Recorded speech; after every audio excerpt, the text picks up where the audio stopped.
Ladies and gentlemen, welcome back to the True Life Podcast. But this is just the True Life Podcast. Today, we have episode 2 of Voyage of Initiation. I am George Monty, a voice from the borderlands where psyche meets spirit and the ego dissolves into symbol. I've wandered through architecture of dream and shadow, not to escape, but to retrieve the gold buried in grief. I do not guide. I provoke. I am not here to teach. I'm here to remind that your suffering is a cipher, your madness a map, and somewhere in the ruins of reason, your soul is still whispering. And walking beside me is Jessica Tracy, a soul listener, a witness to the sacred unraveling. She stands at the threshold of grief and grace, where trauma is not a diagnosis, but a doorway to deeper knowing. Jessica has walked with death and returned with the scent of the eternal on her skin. She holds space the way a tree holds lightning, still, rooted, and radiant. Not to fix, not to save, but to remember what the soul has always known. Together, this is the voyage of initiation, a ritual of return, a remembering of the soul's path through psyche, symbol, shadow, and star. Here, we do not numb the ache, we kneel beside it until it speaks. Jessica, thanks for being here for this voyage of initiation, episode 2. How are you? Thank you. I'm doing great. I'm super excited. Episode 2. This is exciting. It is exciting. You've been up to quite a bit of things over on your side. Been traveling around quite a bit. Maybe you could help the listeners who want to keep up to date with some of the things you're doing. What have you been up to? Sure. Let's see. So not too long ago, I spent some time in Peru. And in Peru, I was actually spending time to work with the San Pedro medicine, Wachuma.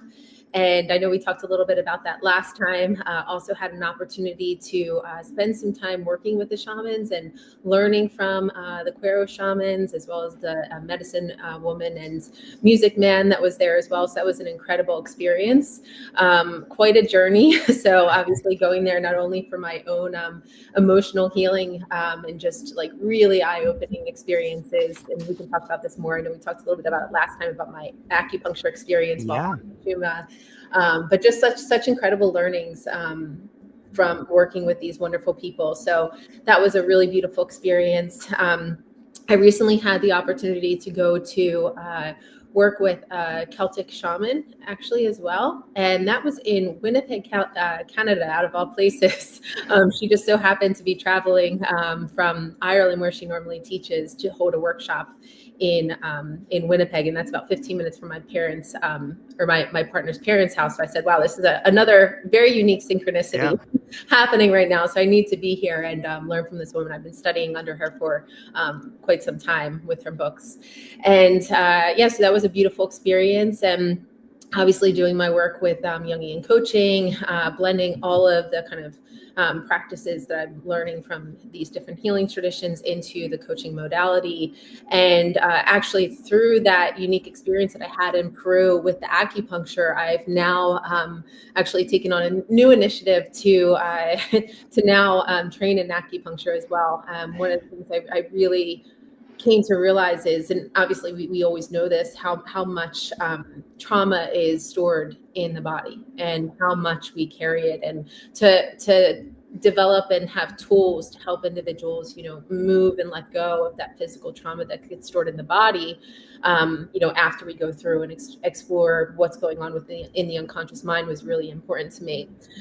So that, and then doing some work with psychedelics as well. So I have a psychedelic retreat coming up in the next 2 months. And then also, of course, doing the work with Enthea, where we're helping employers and unions to cover psychedelic medicine for their employees. And that's been, really rewarding as well, to help people get broader access to these medicines. So just they're top of mind right now. Shout out to the great Sherry Reyes, who's co-piloting over there with you, and a great team, by the way. You guys are doing amazing things. When I heard you bring up some incredible words that always get me thinking, and it's like trauma, tools, experience. And the question that comes to me, Jessica, and I can't wait to get your opinion on this, is that the trip is easy. Like so many of us, we can do the trip. The trip is easy. Mm-hmm. The return is holy. I'm sorry, I kind of flat that question. The trip is easy. What do we know about coming back? It seems to me coming back from the trip is like the difficult part, whether you want to call it integration or whatever you want to call it. Like going out and taking it. Yeah, it takes courage to take a big dose, or it takes courage to go somewhere and be part of a ceremony. But the coming back from the trip seems to be the hard part. What are your thoughts on that? Oh, I agree. I mean, you're coming back a new person. You know, when you Yes. go and you work with these medicines, a part of you is going to die, like this guaranteed. A part of you Yes. is going to die. And, you know, I think that that's a new experience for many people. And when you come back, you need to learn, okay, now how do I show up in this world, you know, my world, as this new version of myself, where some of those aspects that maybe I leaned on, maybe I relied on, maybe it was just habitual, whether I liked it or not, Yeah. it was just habitual, are no longer there. And it can feel uncomfortable and it can be a bit difficult. And we know that the true transformation really happens in the work that you do after. You are, of course, going to have a mystical experience, you know, through the medicine, and there will be some change and some shift that happens. But if you don't do the work, you will end up kind of like shifting back into your old ways. So it can be difficult, I think, to come back as this new version of yourself and just really try to understand, well, how do I show up now? How do I want to show up now? And how do I maybe adjust some things about myself to integrate the learnings, the lessons, the teachings that I received from the medicine. So it definitely can be challenging. I think also too, I think sometimes you can maybe see that a lot of what you had worried about or cared about or put a lot of stock into perhaps doesn't have the same level of meaning for you anymore. And that can be maybe a bit confusing to understand. And also perhaps some of the people, places, and things that you once engaged with no longer feel the same. They may feel different or off or maybe not fully aligned. And perhaps, you know, you could also feel a bit lost because now some of the things that you thought or believed in or held true to some extent before, you know, no longer fit into this new version of yourself. So while I say like all of these things can be challenging and uncomfortable, it's also an incredible spot to be in. It's a beautiful spot to be in. And it's a spot that many people don't have the opportunity to sit in. Yeah. And it's just an opportunity for just you to really take a look at, you know, what's true for you, what are your knowings, and who are you truly underneath of all the programs, you know, kind of everything that we've learned or been told, the shoulds and shouldn't. So who are you underneath it all? So it's this really incredible opportunity to pause and start to like peel back the onion, learn, unlearn mostly, and then relearn things that are true for you. Find a path that is aligned for you. So while difficult, it's also a really beautiful and opportunity that most people don't have the, you know, the benefit of sitting in. I like the way you put that. But it brings up a question to me. And the question is, don't we all have, like, I think, at least in my opinion, I think we all have that opportunity. It's just whether you're willing to sit with it. Maybe you don't have time. Like if you have if you're working 60 hours a week or 50 hours a week and you got a family, you have all these things that are begging for your attention. It's very difficult to sit with yourself and try to figure out how to unlearn these patterns that you're submersed in. Does that sounds pretty accurate, right? What do you see from a Jungian lens from that perspective? Yeah, I agree 100%. And thank you for clarifying that. Because yes, we always have that opportunity to sit and just evaluate where we're at. Is it right for us? Is it our truth? Right. I think sometimes there's just so much going on in our lives, in the world. There's so many distractions, probably, you know, purposefully so. There's so many distractions that don't allow us to be able to sit with ourselves. And I shouldn't say don't allow us, right? Because we always have the choice, but perhaps kind of blind us from our ability to sit with ourselves and to do this deep exploration that is needed to really get under the hood and kind of like see what's going on and just get a greater awareness of what actually is happening and what you want to do about it. Yeah, it's really well said. It brings up a question I have on the screen up here, and it's who benefits from you staying exactly as you are? That's a pretty big question to think about, but what are your thoughts on that? Nobody. Nobody, right? Nobody. I mean, even if like, let's say you try like, let's say you have a truth. Okay. This is something, from a personal experience a long time ago. Let's say there's a truth and maybe that truth might hurt somebody. So you don't want to share that truth to protect somebody else. Okay. So you might think like at that time, I thought I was doing the right thing by holding on to that truth because it might protect the other individual. But then I realized, and I've had some great teachers too to help me also explore this further. Then I realized like that doesn't do anybody any good. One, it holds my truth in, and two, the person on the other side doesn't have the opportunity to grow and evolve through that truth, right? Because that was a truth for them as well that they needed to hear and they needed to see. And by having access to that truth that I had to share, they then could take that information and use it as part of their own evolution. And by holding that back, by me thinking I'm protecting someone, is actually hurting them and it's hurting me. It's such a brilliant answer, especially when you start looking at it through different generations. Like I know that a lot of people, myself included sometimes, like I looked at my parents and I'm like, I can't believe they did this, or maybe you have an elder, or maybe you're a parent and you're looking at your kid like on the opposite spectrum, but we can all be teachers. You don't have to be an elder to really be a teacher. Sometimes it's the youth. Sometimes it's your child that brings this question to you. Why did you do that? This is how I felt about that. And those are the thorny topics you're talking about. Like something maybe happened, maybe the kid got molested, or maybe something happened and you are trying to hold that truth in because you don't want to hurt your family or something like that. But you're denying your family the evolution to move forward and yourself the idea to move forward if you hold in your own truth. What are your thoughts? Yeah, absolutely. I mean, I know this too from like, a lot of families struggle with like mental health disorders. And how do you talk about mental health disorders that run in the family? And I know, many families that might keep that close and might not share it with even others in the family.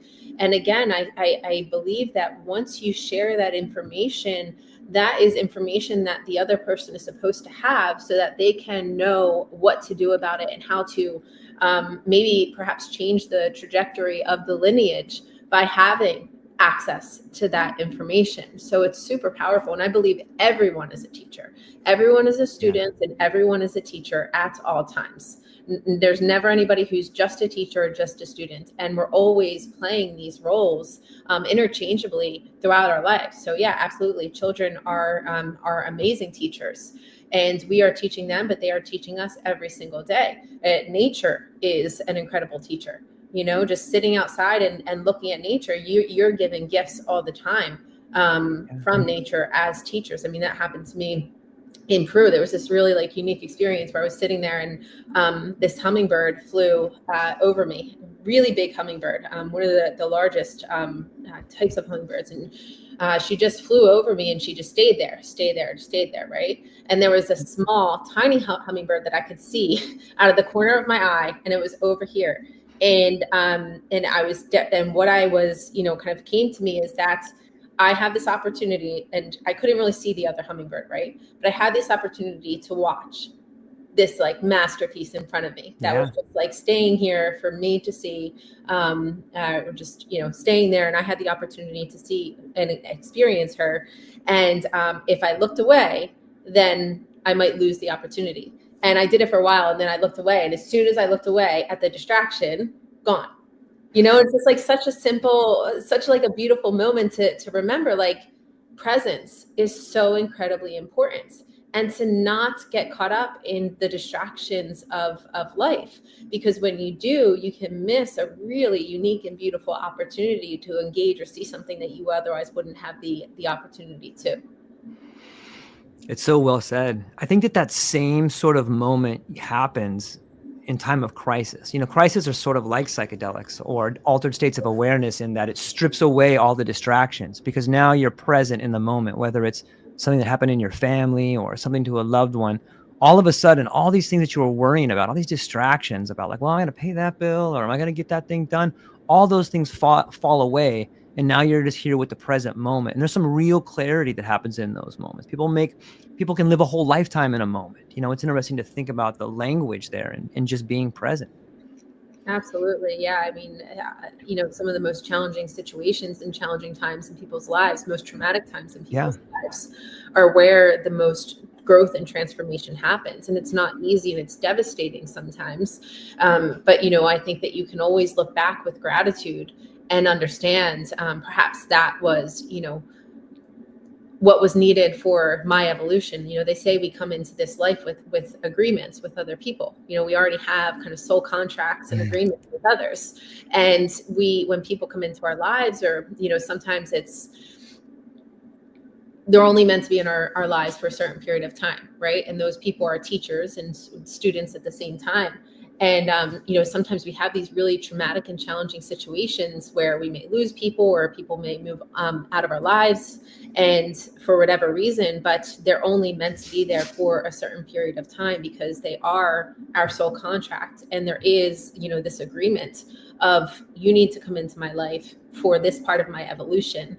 And then, for whatever period of time. And sometimes we have the opportunity to have people that we love and care about in our lives for a long period of time. And sometimes it's short.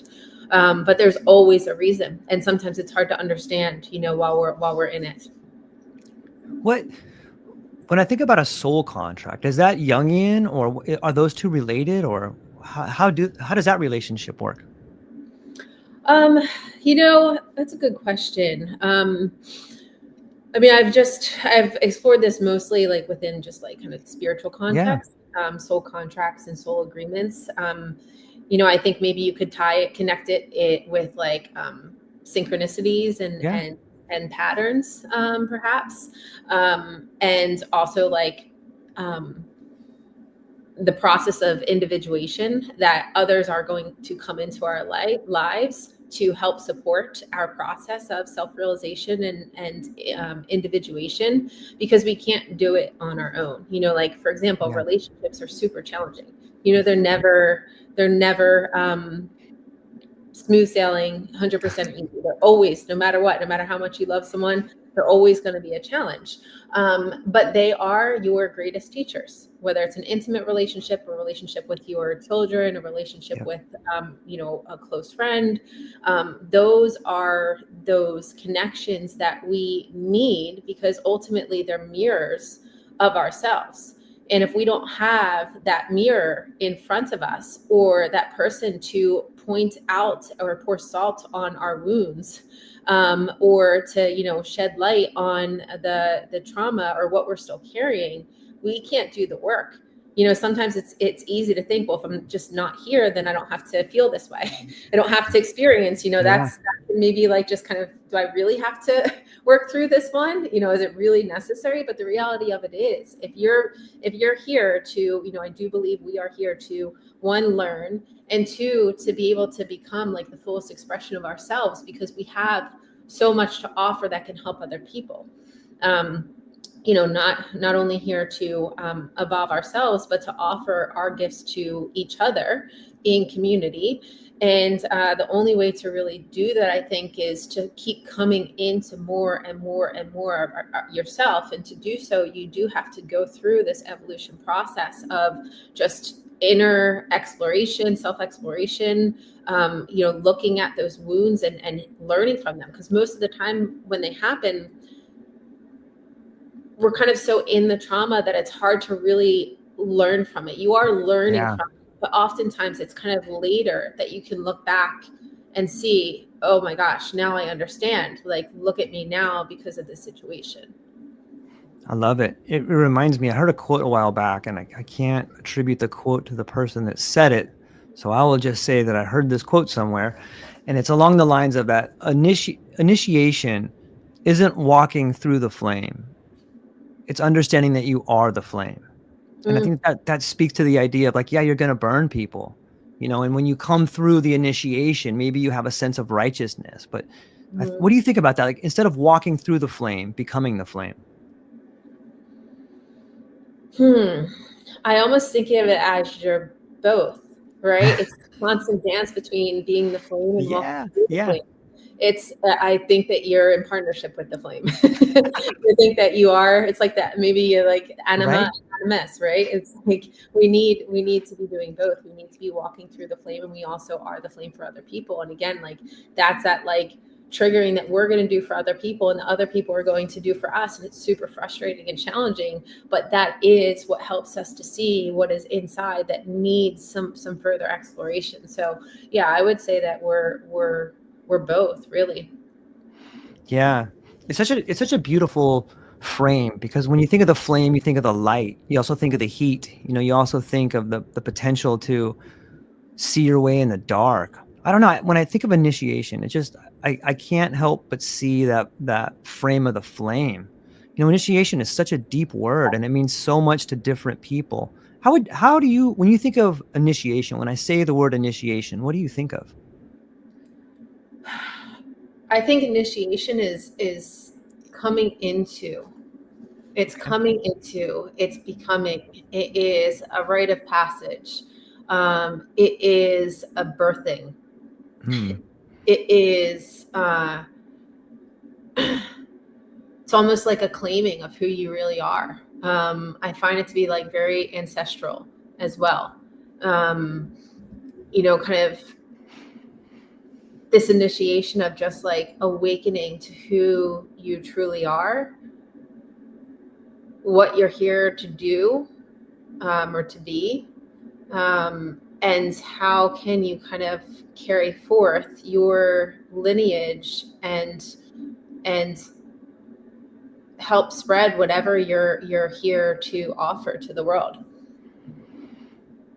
I love it. It's interesting to think about how initiation seems to come with an ordeal. Maybe that's the flame we were talking about, but I think the ordeal is something that a lot of people are afraid to go through. Maybe it's a tragedy, but I really like the word ordeal, and I see it in the psychedelic experience. And a lot of the times I see the lack thereof the ordeal.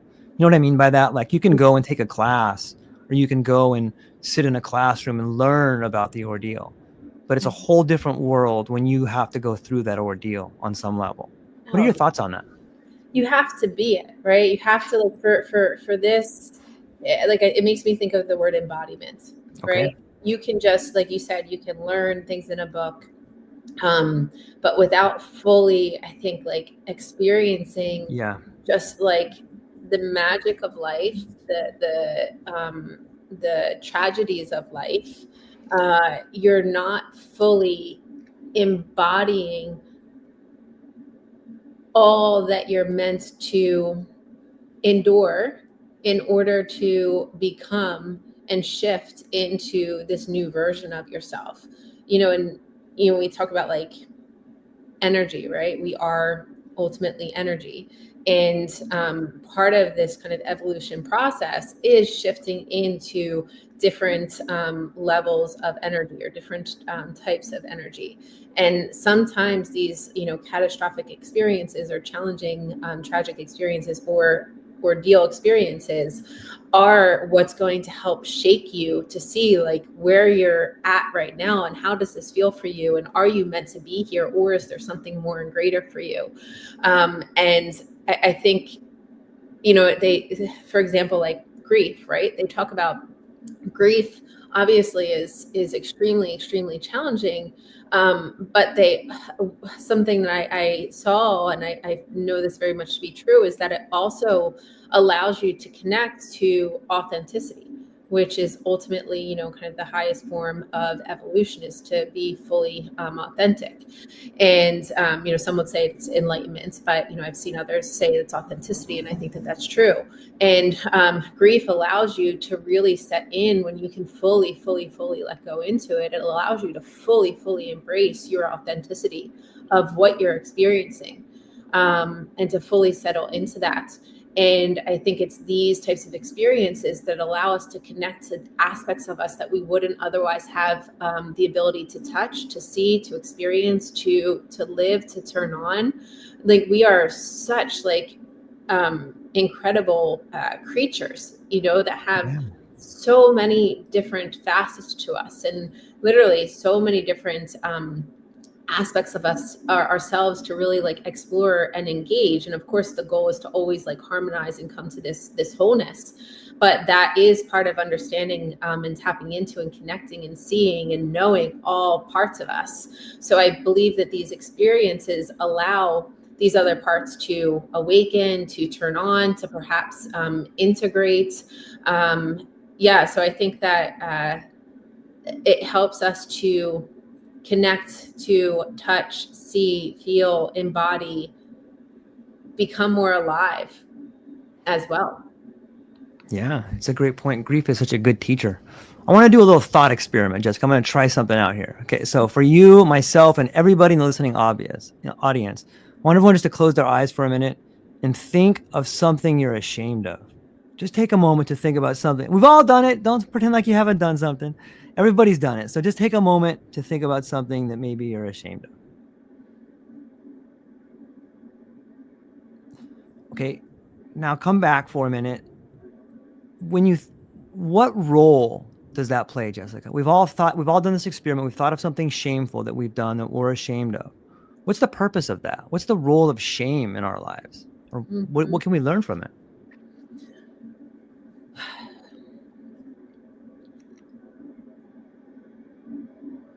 I mean, I think shame can teach us there's like so many aspects to this question, so many angles to this question. I think when we think about shame, it's often something that we've stuffed deep down into our shadows. It's our shadow side. And our shadow has often been there to protect us.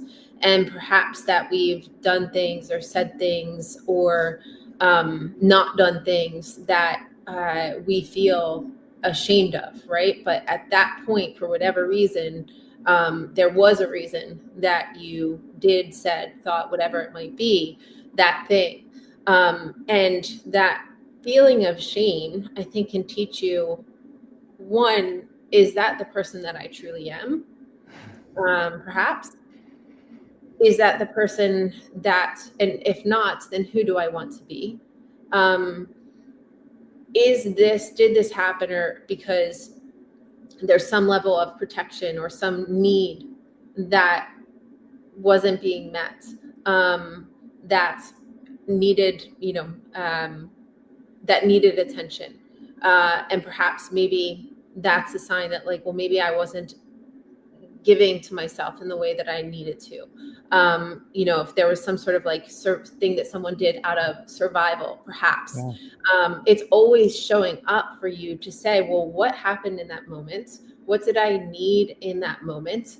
Why did I choose that specific thing to do in that moment or series of moments, whatever it is, situation? And why did I choose that? How did it make me feel? Would I have done something differently or chosen something differently if I were to look back on it now? Who did it make me become? Who did I choose to become after the fact?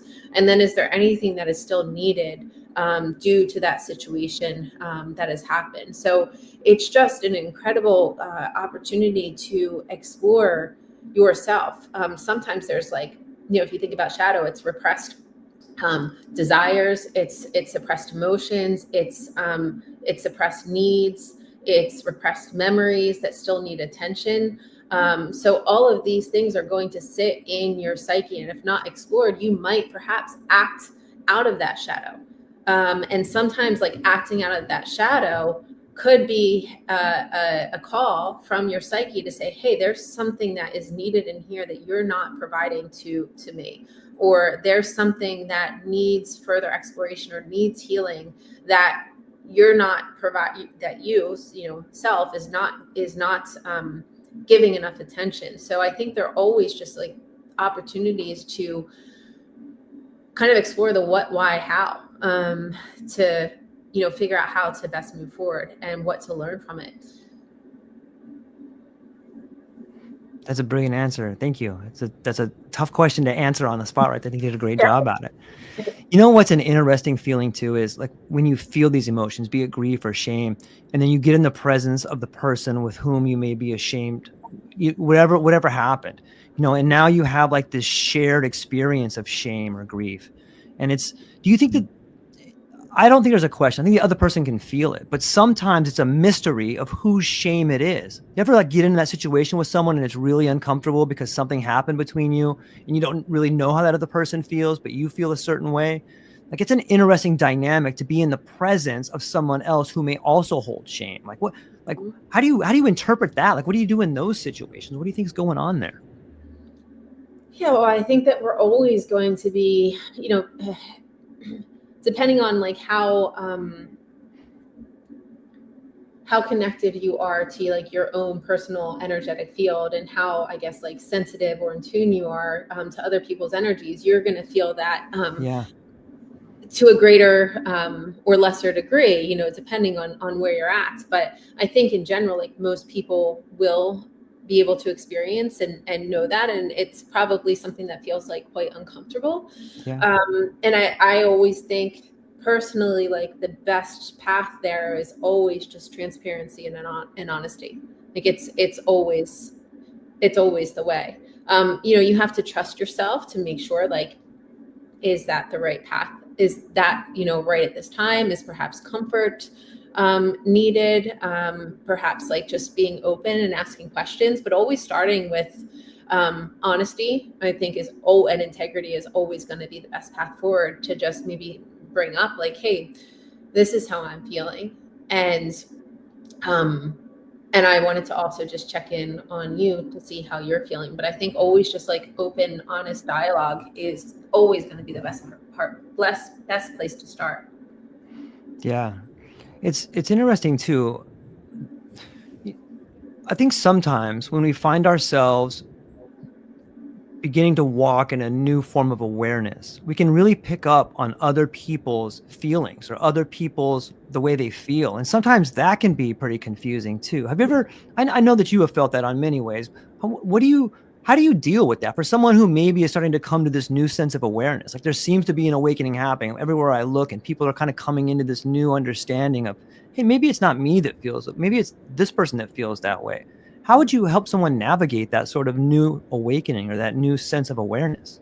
Mm-hmm. Great question. And, I just thought of something before I answer that question. Yeah, I just thought about this too. I think that shame is really important to talk about too, because like oftentimes there's nothing to actually be shameful about.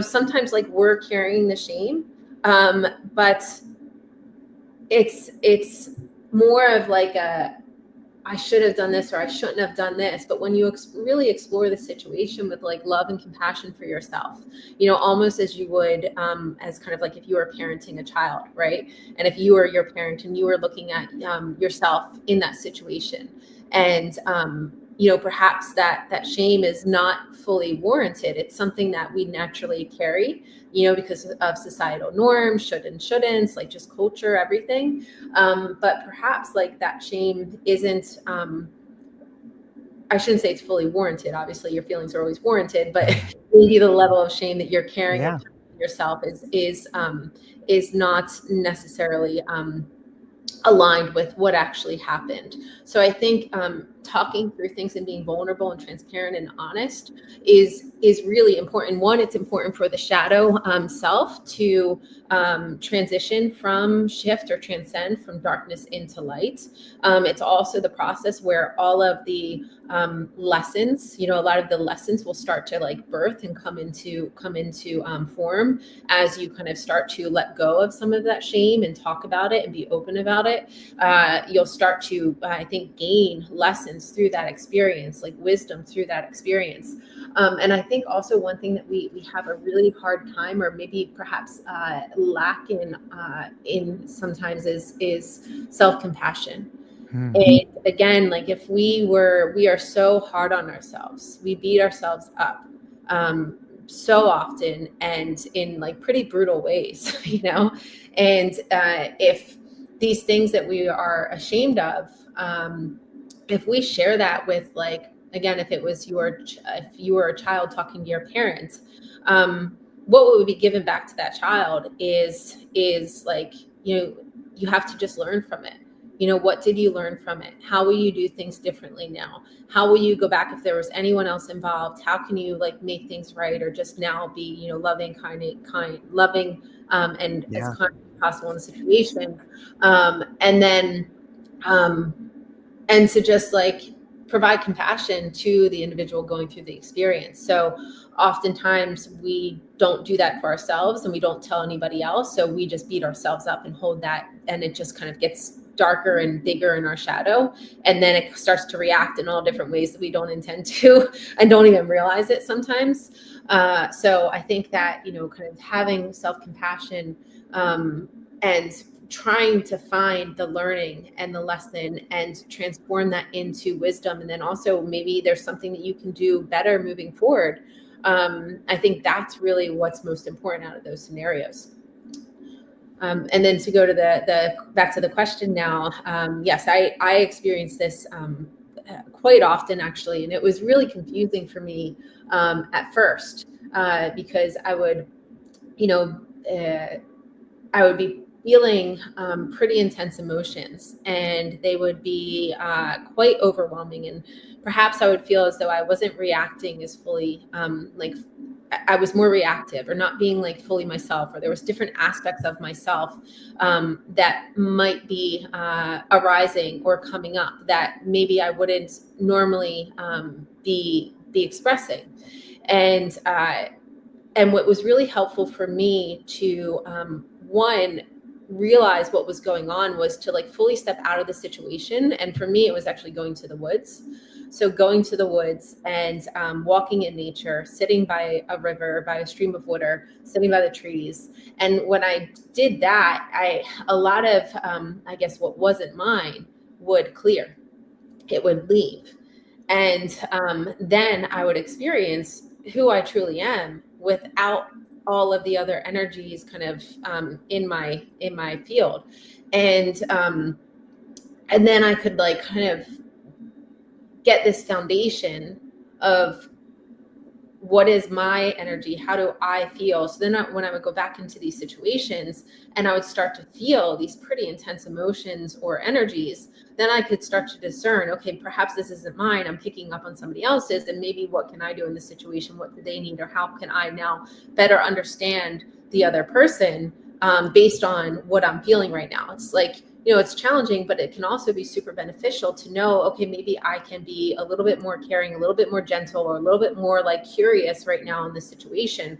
But there's this process to, like, really discern that. It's really hard, actually, to be able to do, to discern, and then also to, like, then not, like, react from that place when you're experiencing those emotions pretty intensely at the same time. Yeah, it's really well said. And it brings up so much that's happening in this world. Recently I was at a PTA meeting of sorts, and one of the parents got up and they said, listen, my child has a real problem with anxiety. They're really anxious all the time.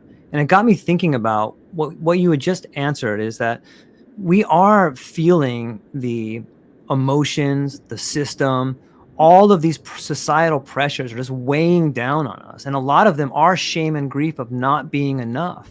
And when we have those feelings and we bottle them up, we transmute them to our kids, and our kids are feeling that on some level. There's not a whole lot of education about there, like, what is the purpose of grief, or what is the purpose of guilt?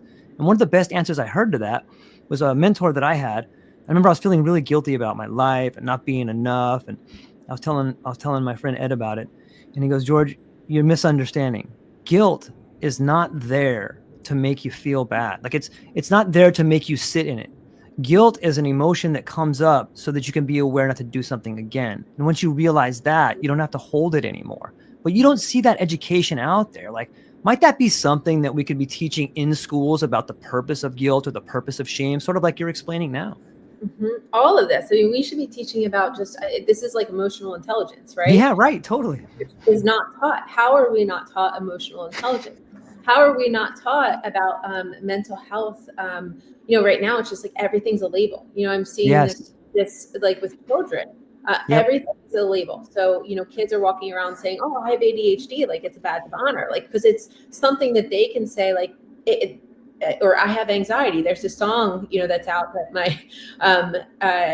that I'm hearing where kids are saying like it's my anxiety, and it's like spelling, putting in their heads, and they're Yeah. singing these words. So there's no education around emotional intelligence, around mental health for children, and there absolutely needs to be, because if they can better understand emotions, and especially like when kids are 6, 7, 8, 9, 10, their emotions are super intense at that time, and they don't have the tools to understand how to navigate them, and they'll lash out, or they'll get maybe super quiet into themselves. But I think that this is something that schools absolutely, just like even the most baseline things, like what is it, and perhaps it's not using terms like anxiety or ADHD. It's just explaining like how you will feel, and then what can you do about that feeling to help express and to help perhaps move it through the body. Because right now it's so much of just like, put it away. It's not allowed, put it away. Right. But how can we like experience these emotions, learn from the emotion, and learn how to express the emotion creatively, or express the emotion in a healthy way? That will just change so much for our future, like generations. But it's not taught at all. Yeah, it's really well said. And it kind of reminds me of two myths, Jessica. I think you're going to like this one. So there's the myth of the scapegoat and the sacrificial lamb. And I think the sacrificial lamb came first, and then the scapegoat came after. But it sounds to me like what we're doing with these labels is we're providing a scapegoat, when what we really need is a sacrificial lamb. We have the scapegoat of giving a label. You have anxiety, you have ADHD. That's the scapegoat. Now you can just let that go, and you don't think you have to deal with it again. But what you really need to do is sacrifice that lamb and teach kids like, hey, we gotta stop this. We gotta have this sacrificial lamb about ADHD, or the language in there. Like the language is so important on that. What are your thoughts?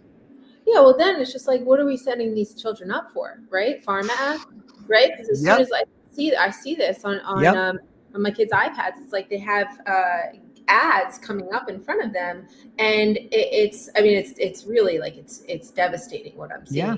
I told them as soon as I saw it, like it was this boat thing where it says, if nobody can solve this, what did it say? It was I've seen only. those. Oh my gosh, only psychopaths can solve this, was how it started. And then it said, if you can solve it, you have ADHD. Like it was this prize to win. And it was the most simple thing to do, but it showed the person doing it wrong. Like how messed up is that? Right. And then they're getting ads. So then they're told they have these conditions, and then they're getting ads for pharmaceuticals. Like who knows at what age that, that's going to start popping through on these iPads. I mean, it's devastating. It's truly devastating. So if we can arm children with information around, like, again, it's not necessarily labels, but it's how does something feel in your body? And then how do you talk about that feeling? How does that connect to thoughts that are going on in your mind? What are different tools that you can do to express? Perhaps it's through words, perhaps it's through drawing, perhaps it's through music, perhaps it's through dance. What are different tools that you can tap into or use now to regulate? I think the self-regulation is so it's not taught as well, right? Because now we have iPads and phones that kids can just grab onto, and they can just use that to kind of distract themselves. And again, we're teaching like distractions, and it's not intentional. It's just the state of where we're at right now, that we have to be like super cognizant of like what's actually happening. And I think kids just they're going to need a lot more tools around self-discipline, self-regulation, just like greater education around like distractions, and how to like stay focused as well. And then also how to engage in the world off of the screen. Yeah. Yeah. It sounds so much like self-care, like self-love, self-respect, all these things about the self.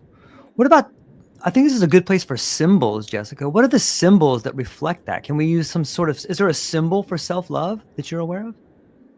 Well, I think there's a lot of symbols. Let's hear them. Self-love.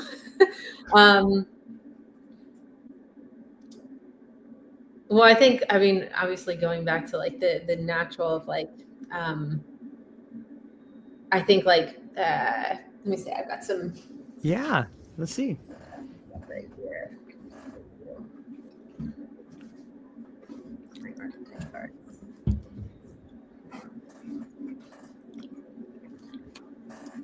Yeah, I think the symbols of self-love, I think, are kind of just like symbols of self, right? It's Right. self and psyche. So, this is kind of like psychic equilibrium right here, just kind of like Oh, nice. alignment, within across ourselves. And these are some of my Jungian coaching cards. But even something like this is psychic libido, and this is the harmonization of the anima and the animus. You have to harmonize and find unity between your masculine and your feminine, I think, in order and fully love all aspects of yourself. Let me see what else I have here. Yeah, let's see. Those are awesome cards, but what are those? Those are Jungian cards, or what are those? Yeah, the Jungian coaching school that I went to, the International Jungian Coaching School, which was founded by Dr. Avi Gorin, he invented Jungian coaching, and he came up with these cards that are ultimately, just kind of like representations of or symbols of archetypes of the collective unconscious. So there are ways that, when we're in our sessions, oftentimes we'll look for symbols intuitively that may come through for a dilemma or a situation. But sometimes it's good to have cards in front of you so that you can, when you're working on the dilemma and I share these cards, your psyche is going to say, for whatever reason, this one is super interesting to me right now. I don't know why, but something just like sparked up inside of me when I saw this card. And then we can explore this card. And this is the trickster card. So something within your psyche is telling you that, okay, the trickster needs to come out and play, or the trickster could be, a potential resource here for you to engage with. And, there's some words on the back here: instinctual, manipulative, artistic, clever, and, something like that. Like if I looked at that and I said manipulative, that's something that's going to give me pause, and I'm not going to want to go there, because obviously manipulation is something that like really upsets me. And so that word could perhaps like bring up a past experience or a wound that needs healing that I would have never, like I might have asked a question about, I don't know, the rain. And then all of a sudden it's like manipulation. And all of a sudden something like fires up inside of me or burns inside of me. I'm like, I don't want to go there. Past experience, no. But then all of a sudden now we have to deal with it. So it's like, but the psyche is what your intuition is what will, out of all these cards in front of me, will say, for some reason, this one. And then all of a sudden once you see some of the words, you're like, oh, damn it. Yeah. Now I know why.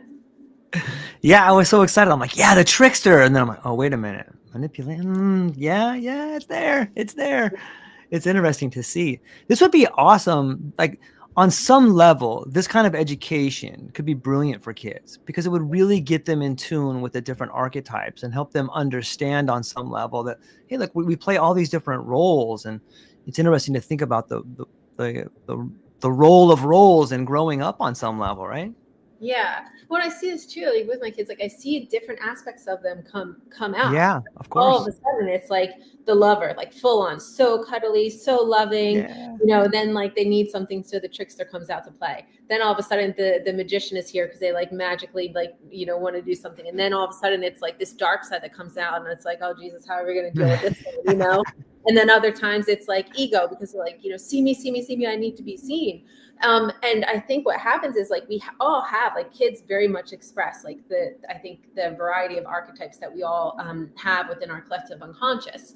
And like some show more intense, some don't, some, maybe span across a lot of them. Some may only like show others, or maybe that changes over age. But I think like to understand that, hey, these are all aspects of you. You get to choose, when to utilize these aspects. When is it right for you to utilize these aspects? And, kind of create create and become yourself, so perhaps you are more comfortable being more dominant in the trickster archetype. Maybe that's you. For my it's the child, the innocent. And when I saw that, I was like, what? Then I remember, like, when I was younger, my math teacher he would always say, Jessica, you're so naive, you're so naive. And I was like, should I be offended? I'm not sure. But like that, I think as I got older, through experiences, I lost some of that innocence, and I lost some of that that naivete, however you say that word, naiveness. Yeah. And I think when I realized that, I was like, wow, like that actually is a part of me that I really, I think, suppressed in order to protect myself. You can't be naive, you can't be innocent, because it'll get taken advantage of. And I think that if I had a better understanding of these different aspects of myself, then perhaps I would have protected that aspect of me in a different way, and maybe found more honor around that aspect of myself, not saying, oh, this is like babyish or childish and needs to get stuffed away when you're younger. And then it becomes, when you're older, okay, now how do I integrate these parts of me back into who I am now? Because obviously that's a core element that needs to be integrated, or that's part of my work or my mission here. Yeah, it's a great point. Being naive on some level it's so beautiful, because I think it speaks to the idea of you seeing the world in a way that is harmonious. And it may not be true, but like it protects us on some level from becoming too what's the right word I want to use?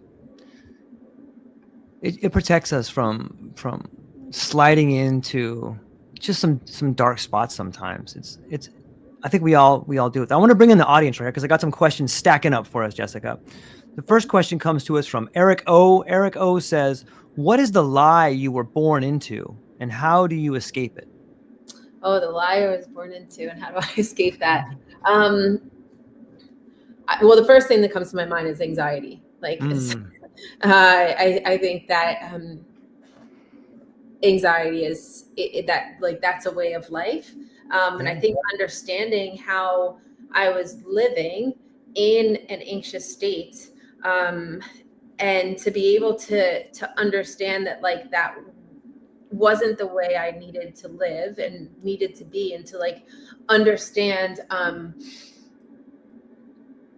why I was so anxious all the time, what was underneath the anxiety, and who was I without the anxiety. So I think for me, like, the lie I was, I guess, born into would be this anxious state of fear. So maybe it's fear, and how much, like, and I think that I've taken that to say, okay, well, when something is fearful, when I am experiencing fear for a situation, obviously there's some things that you fear that you should stay away from, and we have our radar for that. But other things where it might bring up anxiety or fear, perhaps that's something that we should be walking towards, and finding courage to go deeper and go further in that. So I've used it as, it's something that I experienced like pretty tremendously, fear and anxiety over my young life, my teenage life, and my young adult life. And it's been, at the same time as it was such like maybe a detriment, it's also been such a blessing at the same time. So I think any of these kind of things that I was born into, obviously, was for me to understand and overcome, but I benefited from anxiety. So maybe it was a lie, that I didn't have to be living that way, right? I didn't have to be living in fear and anxiety. But at the same time, like, that pushed me so far. And I think coupled with perfectionism, it to a whole nother realm. And who knows what I would have done if I wasn't dealing with that. But, I look back now, and all of the kind of experiences and things that I've learned, it's been super beneficial for me. And it's allowed me to now be able to do the work and offer what I can in the work that I do, that otherwise I wouldn't have had the ability to. Yeah, it's a great answer.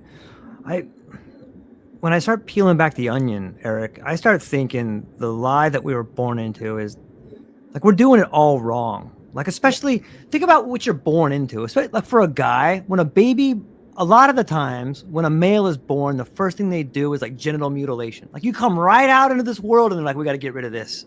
You're like, wait a minute, what if I need that? You know, like we're doing it all wrong on so many levels. You come into this clinical place with like these crazy white lights beaming down on you. Like, what does that do to a kid's psyche when the first thing they do is like, we got to get rid of this? Or, you know, but it's more than that. Like you're kind of born into fear.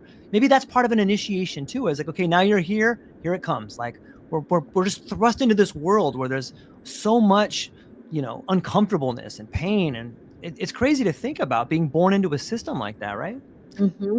Yeah, I think that's a great way to put it. I mean, you're right. We are fed a bunch of lies around how we're living, what's the right way to live, what's the right way to work, how much time should we dedicate to work versus living, how do we heal ourselves? I guess we're taught that we can't heal ourselves, right? We're taught that here's a medicine or here's a pill for that.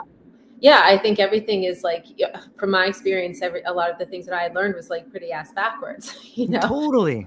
All the things that I thought I should be doing was like pretty detrimental and actually like harming me in very many ways. And I think that we're definitely fed this lie, this program of how things are supposed to be, and it's just not true. And that's that kind of like unlearning and trying to figure out like who are you underneath all of it. Maybe that's part of it, Jessica. Maybe like the first 40 years, like the first 35 years are learning to do everything wrong. And then maybe people hit it at different ages, but maybe that's what, the rite of passage and the initiation is. You have to go through all these things until you finally had enough and you start seeing things clearly. And only you as an individual, you get to choose when your initiation is. You get to choose when you start seeing things. You get to choose when you finally had enough. And that's where you start walking through that flame. What are your thoughts? Yeah, I agree. I mean, Carl Jung says you're up until 40, you're just doing research, right? It's so true. And like, I think like too, like the way kind of like our life is structured by the time people get to, like, sometimes people are just so burnt out between like family life and work life and traumas and struggles that they're dealing with. Like people are so burnt out and they can't wait to get to retirement. And often people, this doesn't happen always, but a lot of times by the time people get to retirement, they're so tired. And then once they retire, they're like their health and everything starts to decline, right? Because they haven't like really kind of like found something else to really live for. Oftentimes, like you're living for your kids, or you're living for your job, right? And I think that's all backwards. Like, how are we supposed to know like who we are and who we're here to be? When we have all of that going on. So by the time you get to 40, like your life is really just starting. I mean, you have like an incredible opportunity to like just thrive, I believe, from here on out. You've learned so many incredible lessons. You have so many experiences now. You've had an opportunity to see, like, feel like what feels right, what doesn't feel right. What have I done that I've liked? What have I done wrong or that I haven't liked? And then I think you start to realize too, like how much you have the ability to like truly create your own reality. And once you like really kind of tap into like that power that we all have to create our own reality, then, where you take it is entirely up to you. And then it's like just kind of like creating your own dream. It's like lucid dreaming, to really just start to like shift, to start to like put your attention towards, put your energy towards, start to make choices that are all aligned with where you want to be and where you see yourself in the future. And I mean, by 40, your life is like really just beginning. Like there's so much life ahead of you. Yeah, it's a brilliant point. And it's so easy to just put everything on hold. And it starts at a young age. Like, oh, I can't wait till I'm a teenager. Oh, I can't wait till I turn 18. Oh, I can't wait till I'm 21. I can't wait till I own a house. I can't wait till I have kids. I can't wait till I'm in retirement. But if you keep putting it off, and it's easy to do because you have all these distractions, like, what am I going to do if I quit there? What am I going to do if I do this? But if you continually put it off, just taking that first step into becoming the very best version of yourself. And it takes courage. It takes a lot of courage to do. You might have to leave a relationship. You might have to leave a job. But if you keep putting it off, the only one you're really doing a disservice to is yourself. And then, of course, all your relationships, right? Don't you think? Yeah. And you're not coming into like who you're meant to be, like even for Yes. your relationships, for your relationship with yourself, relationship with partner, kids, friends, family, like the more of you that you can come into, the better for you and everyone involved. If you are holding yourself back and staying the same, your other people are missing out on their ability to evolve by you staying the same, as well as your ability. So I always encourage, like, if there's anything like you've ever wanted to do or experience or explore, but you felt like, oh, I don't know, that's weird, maybe it's not for me, like, I don't know, just do it. Just go do it. Like literally, if there's like, I picked up the harp 2.5 years ago. Why the hell did I do that at like 38 years old?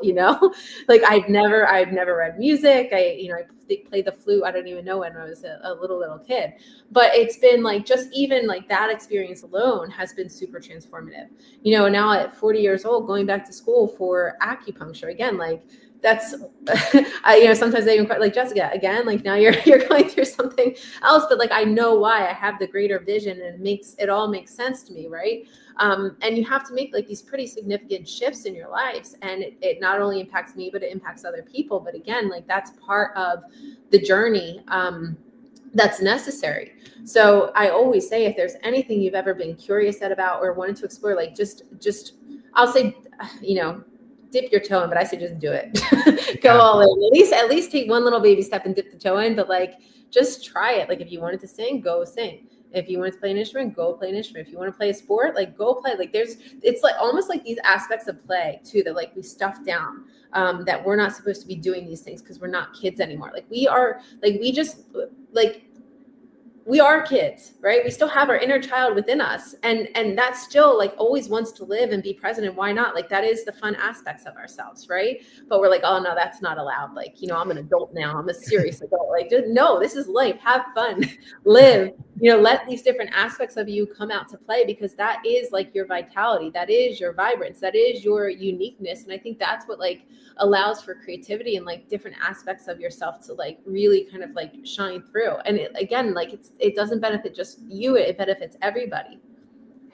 Yeah, I love that word creativity. Like the idea of creativity seems to me to be an altered state of awareness. And everybody knows what I'm talking about. When you're doing that thing you love, like time just kind of flies by, or you start having some different thoughts come up, or maybe you have no thoughts at all, but like you're in this moment, you're really in the present moment. What are your thoughts on the idea of creativity and altered states? Oh yeah.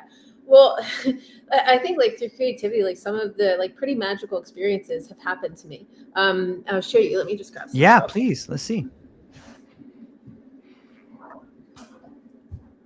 So here's something. So I always said I'm not creative. I'm a businesswoman. This was me before, before psychedelics.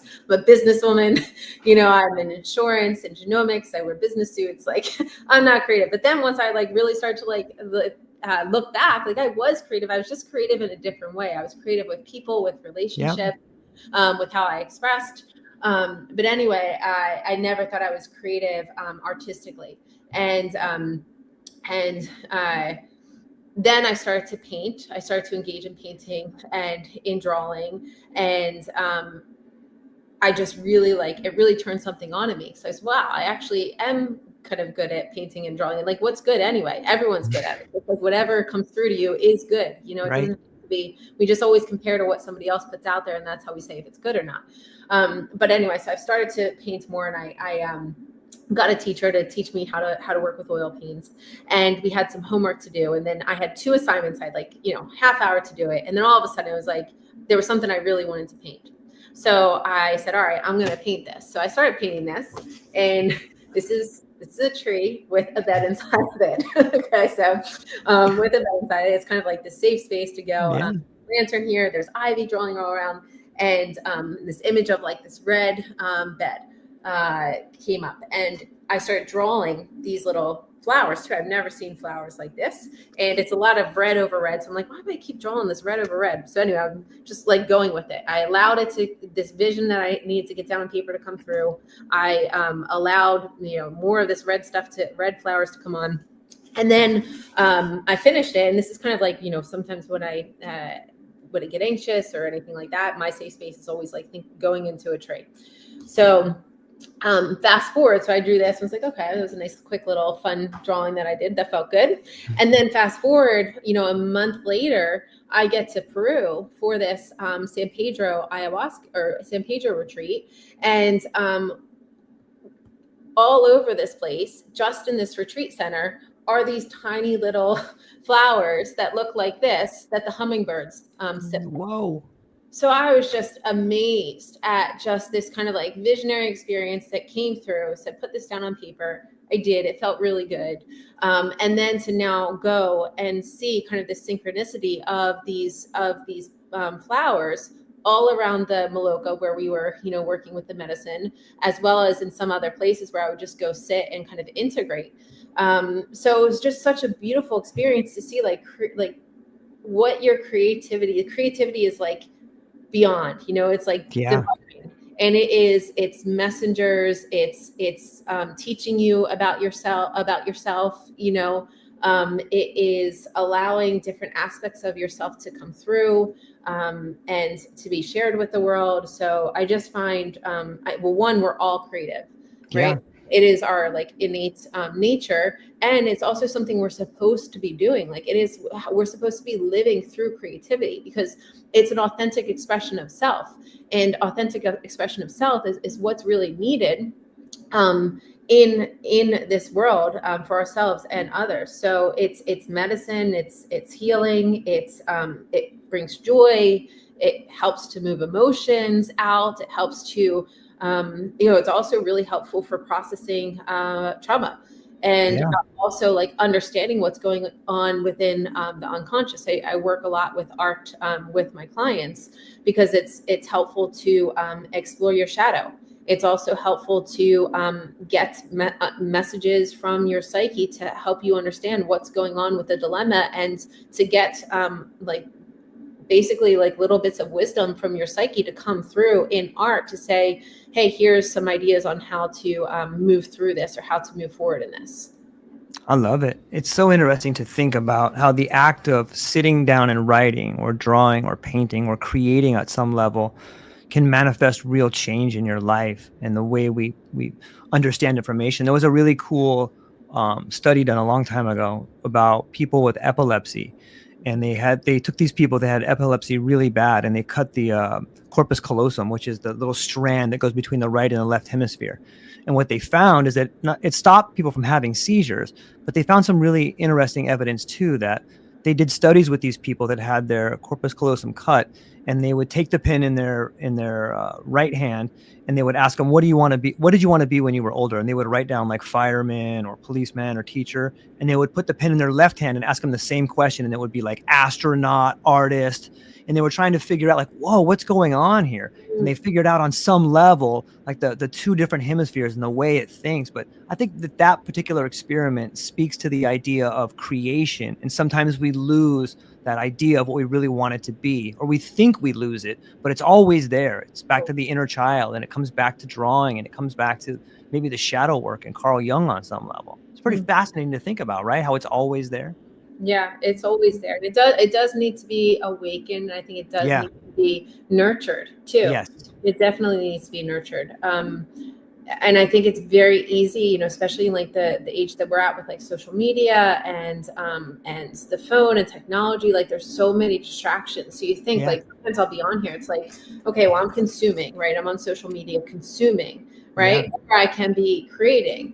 And that was like a big shift for me, just to, if I'm sitting here and I'm consuming so much, like how does that feel versus me actually like creating something? But yeah, it's super important. And if you see like little kids, they're creating all the time. They're constantly creating. And like, if you see like the joy that they experience through that creation, and like the light that comes on, and like all of the like really magical things that they end up bringing to life, if we can take that same curiosity and activities into our adult lives, I mean, that's where some of like the most, remarkable inventions come forth, right? Yeah. Jung is a pretty good quote. I can't remember it right now, but on how nothing really is invented without play. Like we're not going to get anything new or revolutionary if we're not playing. We have to play.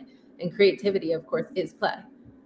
Yeah, it's a great point. It makes me just think about how much time is often wasted through the structures of authority. Like you got to do it this way or learn from this person or there. It's such a better method to go and experiment and have the lived experience of trying something new and getting to see it different on so many different levels. Yeah, it is so stifling, honestly. Yeah, right? Under that type of like growing up and being in different roles, I've been under that type of management, and it can be debilitating, to be honest. It's like you have to like fit into this mold of what someone else, the structure of someone else deemed to be the appropriate way to sell or present or whatever it might be, and it's so stifling. Like if if you think about like employers, Yeah. you can, teach your employees to be creative and to lead with creativity. Like imagine what they could come up with if they're like celebrated around creativity, even if it's not something that you move forward with. Like I'm working with an individual at Enthea, and he's a young, he's graduating college soon, so young student, and he's doing some work in sales with me in business development.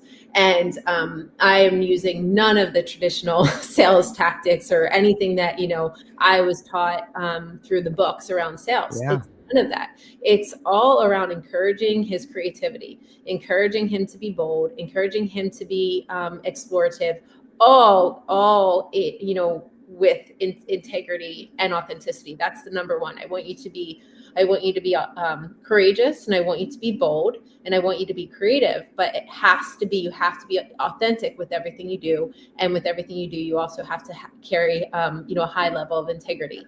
And through that, he's been able to be pretty successful. And I find like his growth is happening at a more frequent pace, than my experience. When I was told like, this is how you have to do it, I would get into these like situations or presentations, and I would feel like afraid that if I said the wrong thing, or if I didn't do it the right way, then I was going to get in trouble. And I think many people feel that, especially, young, coming into certain roles.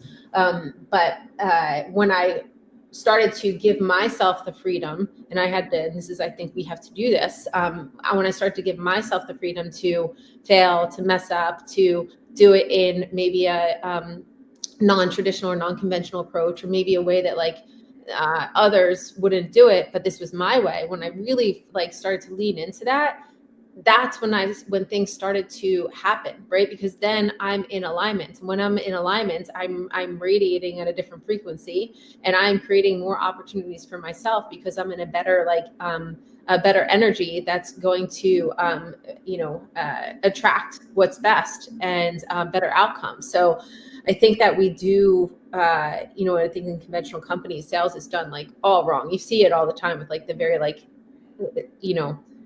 all the emails and spams you get. It's like, personalize it first, and then you do this, and then you do that, and it's all junk. Yeah. It's so interesting. I'm sure, but I love it. I think it speaks volumes of where we're at today when you start seeing like all these layoffs and this rush to productivity. Like we've gotten it so wrong. Like you're watching a system collapse because it's afraid of the change that needs to happen in order for it to become successful on so many levels. I feel like we are moving away, especially in media and sales. We're moving away from manipulation into meaning. And you just explaining this mentorship that you have with this gentleman, like, it's such a beautiful thing to see for many reasons, not only moving from manipulation to meaning, but also it's incredible to get to see someone trying to help a younger version of themselves get to where you are faster. Like that's such an important part of it too, on so many levels. Yeah, it is. And I am grateful for the opportunity to be able to offer that. And that's ultimately how I learn. Like I learned best I would network all the time. I would just reach out to people that I met or people on LinkedIn and just say, hey, can we have a quick chat? And I learned better I think, sitting down and having conversations from people than any other book I ever read, because I had the opportunity to learn from their experiences and to just see how it would touch them or change them or impact them, and, you know, be able to get these really valuable lessons that they were willing to share with me. You know, it's like 20, 30, 50, 40, 50 years, 60 years of life lessons that people are willing to share and offer to you. Is like, it's an honor to be able to receive that. So I always valued those networking discussions, and like even networking with someone younger than me or same age, you know, everyone had something to offer, and I always hope to be able to give something back to them too, from whatever, you know, I was able to offer. But yeah, and I think it's important too, because we have young people that are coming into the workforce, and you know, to your point around like manipulation, like how are we running these companies? How are employees, you know, running their own roles? I know we've talked about this, you know, I think on a few other podcasts around like being the CEO of your own position or CEO of your own role.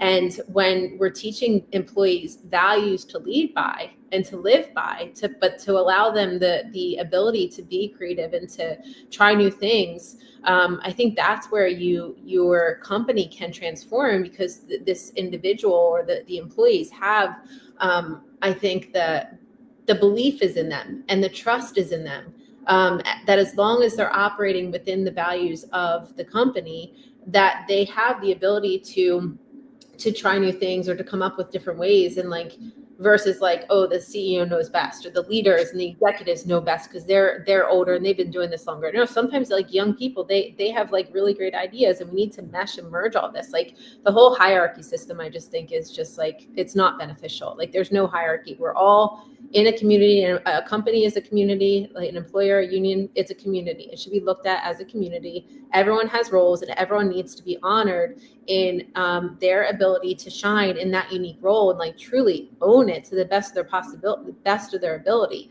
and to show up in that fullness. Like that's where value should be measured, is how do you show up in your fullness in this role and responsibility that you carry? Because without you, we can't move forward. Like you are such an integral part, and for every aspect of the job or company is that has that level of importance in my view. I love that. It reminds me of there's a really cool story about the 60s moon landings, when I guess Werner von Braun and some top brass were walking through like the halls of NASA, like at 3 a.m. one time, and they seen this guy that was like a janitor was there, and they're like, "What are you doing here?" It's like 3 a.m. He goes, "I'm putting a man on the moon, sir." You know, but it just reflects like, look, we're in this together. And they're like, you're right, you are. Come on, you know, but it just reflects this idea of community that seems to be burgeoning again. It's like finally the mycelium's coming together, and we're seeing this fruit of community that's so necessary and so beautiful, and just rising to the surface as it should be. And Jessica, I always love talking to you. I love the way you handle questions. Like when I threw the shame question at you, it was a beautiful answer. And it was a tough one, but that's the initiation. And that's what we're here. It's the voyage of initiation. And as we're landing the plane here, where can people find you? What do you got coming up, and what are you excited about? Sure. Yeah. So you can find me. My website is jessicathejungian.coach. You can find me on LinkedIn. Please connect on Instagram _Jessica Tracy _. Please connect there as well.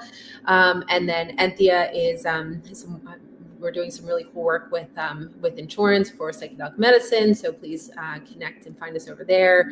My partner and I do have a retreat coming up as well in July in Colorado. So more to come, but feel free to reach out about that.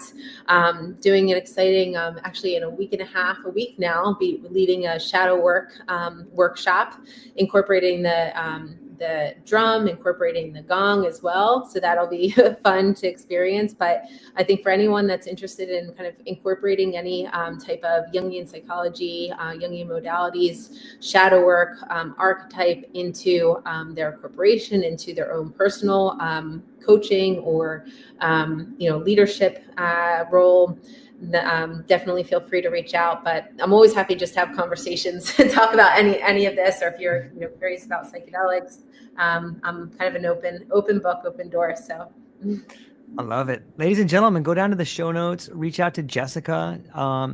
If any of this hit home for you, reach out. She's got a free consultation down there where you can hit the hit the link and talk to her yourself. I always enjoy these conversations. Hang on briefly afterwards, Jessica. But to everybody within the sound of my voice and everyone who participated today, thank you so much. Have a beautiful day. Thank you.